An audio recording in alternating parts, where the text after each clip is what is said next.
எல்லாருக்கும் வணக்கம். இப்போது நான் ஒரு அவசரமான ஒரு சட்னி, இது நல்லா டேஸ்டியாக இருக்கும்.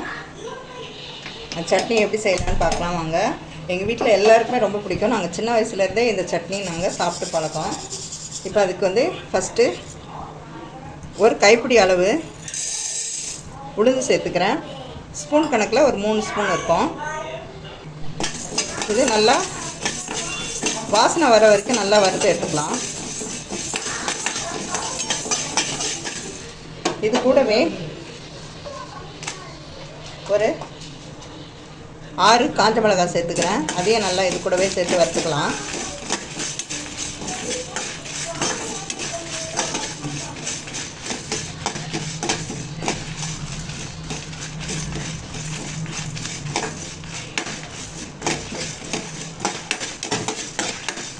நல்லா வறுபட்டுருச்சு. இப்போ வேறு பாத்திரத்துக்கு மாற்றிக்குவோம்.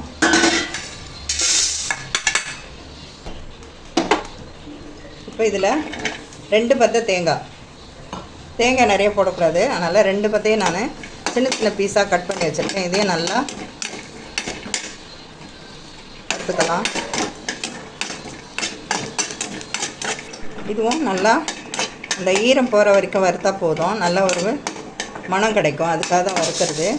இதையும் நான் எடுத்து தட்டில் மாற்றிக்கிறேன். இப்போ இதில் ஒரு ஸ்பூன் போல் எண்ணெய் சேர்த்துக்கிறேன். அதில் 2 மீடியம் சைஸ் வெங்காயம் நீல வாக்கில் கட் பண்ணி வச்சுருக்கிறேன். அதை சேர்த்துக்கலாம். இதையும் கொஞ்சம் நல்லா வதக்கி எடுத்துக்கலாம்.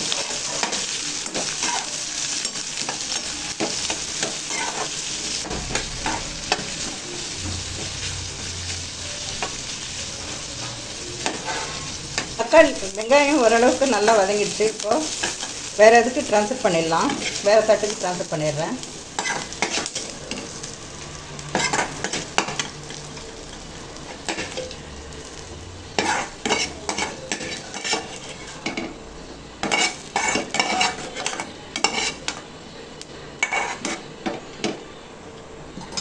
திருப்பி இதுலேயே இந்த கடாயிலே இன்னும் ஒரு ஸ்பூன் ஆயில் ஊற்றிக்கிட்டு, வெங்காயம் 2 போட்டதுனால தக்காளி 4 சேர்த்துக்கணும்.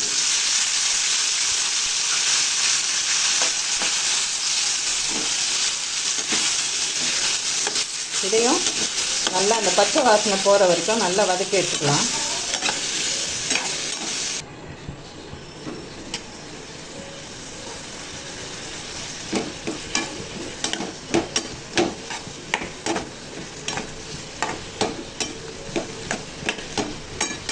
இப்போ ஜாரில் நம்ம அரைச்சதெல்லாம் சேர்த்துக்குவோம். ஃபஸ்ட்டு மிளகாய்,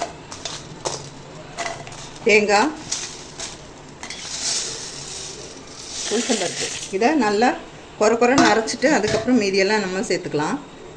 இப்போ அரைச்சாச்சு. இப்போ அதில் தண்ணி சேர்த்து அரைச்சிட்டு அப்புறம் மீதியை சேர்த்துக்கலாம்.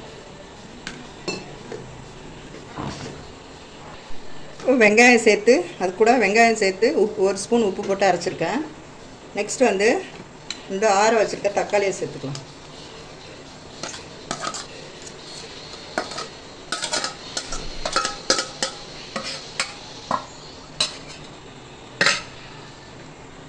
இதை அரைச்சிட்டு வந்துடும். அரைச்சாச்சு. இப்படி தான் அரைக்கணும். நம்ம இப்போ இப்படியே இட்லி தோசைக்கு இப்படியே கூட வச்சு சாப்பிட்லாம். தண்ணி வேணும்னாலும் கலந்து சாப்பிட்லாம். இப்போ நான் தண்ணி கலக்க போகிறேன். வேறு பவுலில் மாற்றிட்டு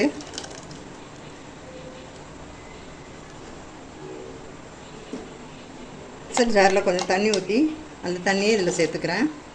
இன்னமும் கொஞ்சம் தண்ணி சேர்த்து நல்லா ஜாரை அலசி நல்லா ஊற்றிக்கிறேன். ஏதாவது ஒரு தாளிப்பு கொடுத்தாலும் ஓகே தான், தாளிப்பு இல்லாமல் சாப்பிட்லாம். ஆனால் நான் இப்போ தாளிப்பு கொடுக்க போகிறேன். அதுக்காக 1 ஸ்பூன் எண்ணெய் சேர்த்துருக்கேன். கடுகு மட்டும் ஒரு 1/4 ஸ்பூன் போடுறேன். வெடிக்கட்டும். அது கூடவே சும்மா 2-3 கருவேப்பிலை இலைகள் போடுறேன்.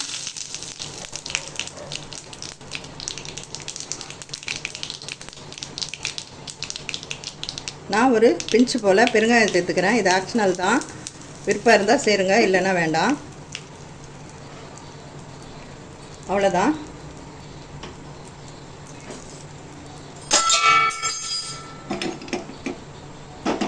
இதை நம்ம இதில் கொட்டிடலாம்.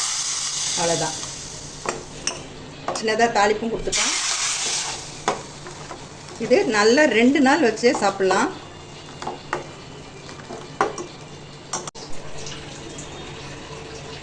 பாருங்கள், இப்போ நான் 2 தோசை ஊற்ற போகிறேன் அந்த சட்னி வச்சு சாப்பிட்றதுக்கு. நல்லா டேஸ்ட்டாக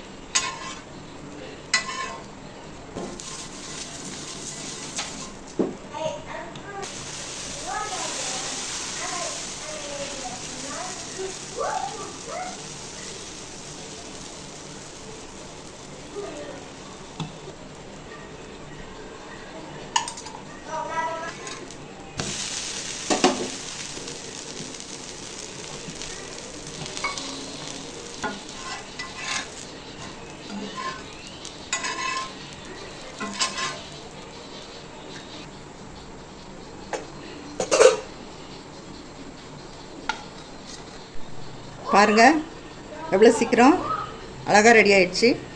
தோசைக்கு சாப்பிட்லாம், சட்னி இட்லிக்கும் சாப்பிட்லாம். அவ்வளோ நல்லாயிருக்கும் இந்த சட்னி. நீங்களும் இது மாதிரி செஞ்சு பாருங்கள். வீடியோ பிடிச்சிருந்ததுன்னா லைக் பண்ணுங்கள், ஷேர் பண்ணுங்கள். முக்கியமாக நம்ம சேனலை சப்ஸ்கிரைப் பண்ணுங்கள். இந்த வீடியோ பார்த்ததுக்கு மிக்க நன்றி.